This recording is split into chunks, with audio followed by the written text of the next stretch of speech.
Bonsoir à toutes et à tous, c'est toujours Sidibé Momedjo, votre conférencier. Comme prévu, aujourd'hui, nous commençons avec la première vidéo portant sur le développement personnel. Euh, Avant d'aborder le thème principal de la vidéo, j'aimerais d'abord vous féliciter pour la motivation qui vous amène à lire cet ouvrage. Je puis déjà deviner que votre décision est motivée par l'espoir d'acquérir les connaissances nécessaires pour l'accomplissement de vos projets futurs. De ma part, je vous promets que si vous suivez les principes recommandés par cet ouvrage, vous verrez des changements fabuleux arriver dans votre vie. Qu'est-ce que le développement personnel? Le développement personnel, il faut retenir que le développement personnel est une notion très vaste. Alors, dans cette première vidéo, je vais juste parler de la définition des aspects, de la base et du but, n'est-ce pas, du développement personnel. Alors pour commencer, je vous supplie de vous abonner à ma page pour ne surtout rien rater des prochaines vidéos et surtout n'oubliez pas de me laisser un pouce bleu pour me motiver pour les prochaines vidéos. De la définition du développement personnel. Le développement personnel, il faut retenir, est un chemin qui consiste à sortir de sa coquille de fermeture pour passer d'un état de contraction statique à une progression, une évolution ou une expansion. En un mot, c'est l'émergence du changement souhaité. La base du développement personnel, c'est quoi? Il faut retenir que souvent la diététique, la psychologie et la sociologie fondent généralement, n'est-ce pas, les pratiques du développement personnel moderne. C'est quoi la philosophie? La psychologie.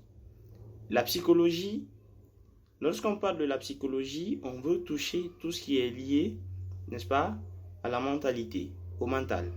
Et lorsqu'on parle de la sociologie, on veut parler, n'est-ce pas, des relations humaines. Et donc, le développement personnel consiste, n'est-ce pas, à se connaître soi-même, également apprendre à tout un chacun l'amélioration, n'est-ce pas, des relations extérieures. C'est ça la base du développement personnel. Quels sont les aspects, n'est-ce pas, du développement personnel? Il faut retenir que le développement personnel touche trois aspects en général. Premièrement, c'est l'amélioration de la qualité de vie. Deuxièmement, la réalisation des objectifs interpersonnels. Troisièmement, l'amélioration des relations extérieures ou, n'est-ce pas, des relations interpersonnelles entre nous, les différentes personnes. Et le but du développement personnel.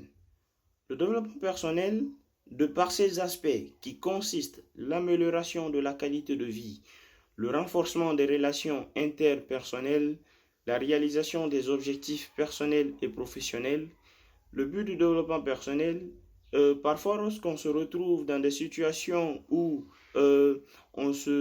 on résout, n'est-ce pas, Dieu comme étant le principal acteur de ce qui nous arrive dans la vie, cette amertume provient de l'écart défavorable qui existe entre ce qu'on espérait ou attendait et ce qu'on a reçu ou vécu dans la vie. Nous avons alors tendance à garder les griffes contre Dieu ou des hommes en se posant des questions du genre: pourquoi moi? Ou qu'ai-je fait pour mériter tout ce sort? Et lorsque certaines épreuves nous arrivent dans la vie, nous avons alors pour coutume de s'apitoyer sur son sort en présentant des excuses du genre: si j'avais eu, si j'avais pu ou si j'étais. Alors il faut retenir que dans la vie, nous ne commençons pas au même niveau dans la vie. Nous ne choisissons pas non plus ce que nous recevons au commencement de la vie. Certaines personnes commencent sur la montagne, d'autres commencent dans la vallée. Certaines personnes commencent à accepter, d'autres commencent à rejeter. Certaines commencent dans l'abondance, d'autres commencent dans la pauvreté. Et certains commencent avec des avantages, d'autres commencent avec des handicaps. On ne trouvera toujours pas d'exception ou d'explication logique à toutes ces différences. Il faut simplement comprendre que la fin d'une chose vaut mieux que son commencement. En dépit de toutes ces disparités, il est utile de remarquer que le plus important dans la vie n'est pas la position à laquelle nous commençons, mais plutôt le mouvement que nous effectuons.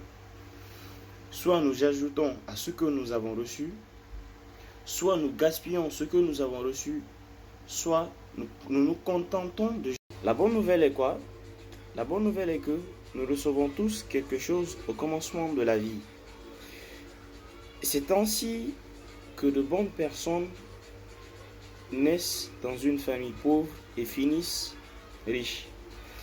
Et inversement de l'autre côté, d'autres naissent riches, finissent pauvres, et d'autres aussi conservent toujours leur position initiale. Ils naissent riches et finissent riches, et d'autres également naissent pauvres et finissent pauvres. Maintenant, je vous invite à prendre rendez-vous avec vous-même. Hier est déjà mort, et demain n'est qu'une expérience ou espérance, et vous n'êtes pas certain de l'avoir. Vous récoltez aujourd'hui ce que vous avez sémé et laissé s'aimer en vous hier. Si vous voulez donc que demain soit meilleur qu'aujourd'hui, vous devez vous engager dès maintenant à s'aimer ce que vous voulez récolter demain. S'aimer maintenant, n'attendez pas demain. Ce qui signifie donc que plusieurs diplômés d'université travaillent pour des personnes qui n'ont pas de diplôme. Et ces personnes pour lesquelles ces diplômés travaillent, on retrouve 12 caractéristiques sur ces personnes, à savoir, premièrement, elles sont passionnées par leur métier. Deuxièmement, elles sont objectives et ont une vision claire.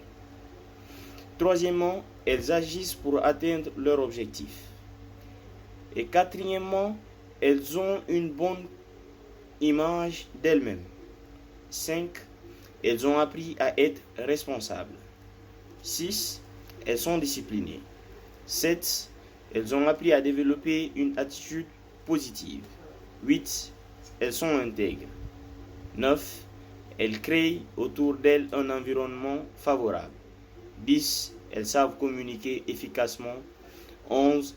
Elles ont le désir permanent d'améliorer leur qualification. Et 12. Elles sont persévérantes. Et si quelqu'un a déjà réussi dans ce qu'il aimerait faire, il n'y a pas de raison que vous ne puissiez réussir. C'est toujours Sidibé, jamais permettre que qui que ce soit limite. Et merci.